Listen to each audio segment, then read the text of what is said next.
Unsur stratifikasi sosial, kedudukan, dan peran. Oleh Elin Nafisa Zahra.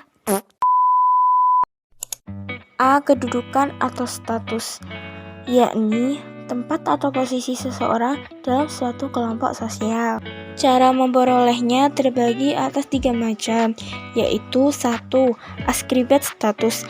Status ini diartikan sebagai kedudukan seseorang dalam masyarakat yang diberikan tanpa memandang kemampuan atau perbedaan antar individu. Kedudukan tersebut diperoleh secara turun-temurun melalui kelahiran. Contohnya adalah status sebagai keturunan bangsawan. Kedua, asifat status. Asifat status adalah kedudukan yang dicapai seseorang dengan usaha-usaha yang sengaja dilakukan, bukan diperoleh melalui kelahiran. Kedudukan ini bersifat terbuka bagi siapa saja, tergantung kemampuan dari masing-masing individu dalam mengajar dan mencapai tujuannya. Contohnya dokter, spesialis, pilot, dan akuntan. 3. Asignet status. Asignet status adalah status yang diperoleh melalui penghargaan atau pemberian dari pihak lain atas jasa-jasa tertentu. Contohnya adalah para pahlawan dan peraih Nobel. B. Peran. Menurut Sukanto, 1. Peran tertentu harus dilaksanakan apabila struktur masyarakat hendak dipertahankan kelangsungannya. Misalnya, peran seorang individu sebagai pemimpin mesti dilakukan agar anggota-anggota masyarakat dapat terarah dan terfokus pada pencapaian tujuan bersama. 2. Peran-peran selayaknya diletakkan pada individu-individu yang oleh masyarakat dianggap mampu untuk melaksanakannya. Contoh, peran sebagai kepala sekolah tentunya harus diserahkan kepada individu yang berpendidikan tinggi. 3. Dalam masyarakat terkadang ditemui individu yang tak sanggup melaksanakan perannya sebagaimana diharapkan masyarakat karena mungkin melaksanakan peran tersebut membutuhkan pengorbanan yang terlalu besar. Contohnya seorang guru yang ditempatkan di desa terpencil memilih untuk meninggalkan tugasnya karena harus bekerja jauh dari keluarga. 4. Apabila semua individu mampu melaksanakan perannya, terkadang belum tentu masyarakat akan dapat memberikan peluang-peluang yang seimbang.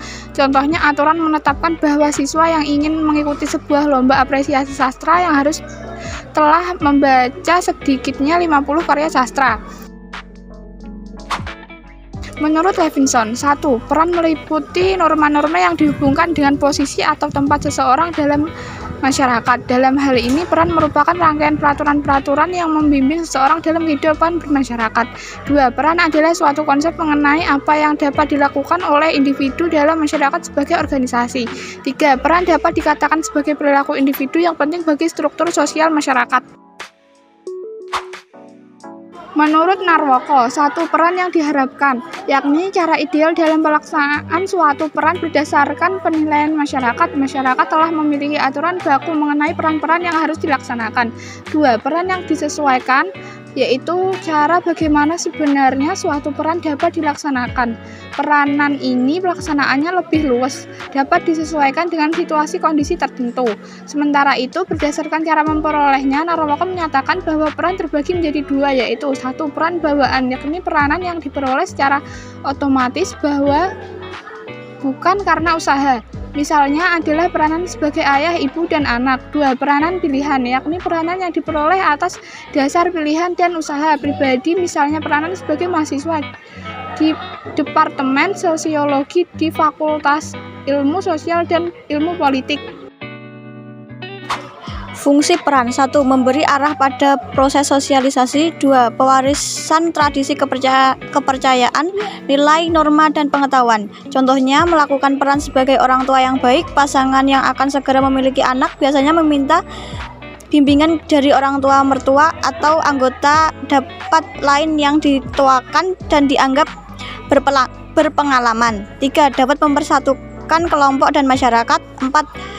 Menghidupkan sistem pengadilan sosial sehingga dapat melestarikan kehidupan masyarakat. Kehidupan masyarakat modern yang memiliki struktur dan sistem pembagian kerja sangat kompleks menurut suatu individu untuk menjalankan beragam peran. Kondisi tersebut dapat membawa akibat 1. Konflik peran. Konflik peran akan terjadi apabila seseorang dengan kedudukan tertentu harus melaksanakan peran yang sesungguhnya tidak diharapkan. Contohnya adalah seorang ketua OSIS harus memberhentikan salah satu pengurusnya karena melalaikan tugas dan kewajiban, padahal pengurus tersebut adalah sahabat baiknya. 2. Ketegangan peran. Ketegangan peran akan terjadi jika seseorang mengalami kesulitan melakukan peran karena adanya ketidaksesuaian antara kewajiban-kewajiban yang harus diembankan dan tujuan peran itu sendiri. Contohnya adalah seorang kepala desa yang dipilih langsung oleh warganya demi menyupayakan peningkatan kesejahteraan, terpaksa harus memutar retribusi dari warga desanya sesuai peraturan dan kabupaten.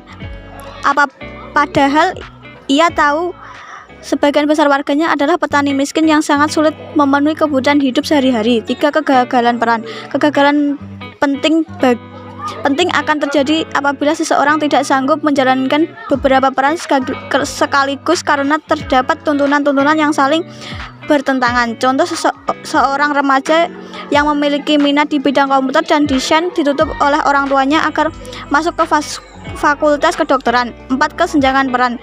Kesenjangan peran akan terjadi jika seseorang harus menjalankan peran yang tidak sesuai minat maupun prioritas hidupnya, sehingga ia seringkali merasa tertekan. Contohnya adalah seorang sarjana teknik terpaksa baru menjadi guru karena tidak ada peluang bekerja sesuai dengan ilmunya.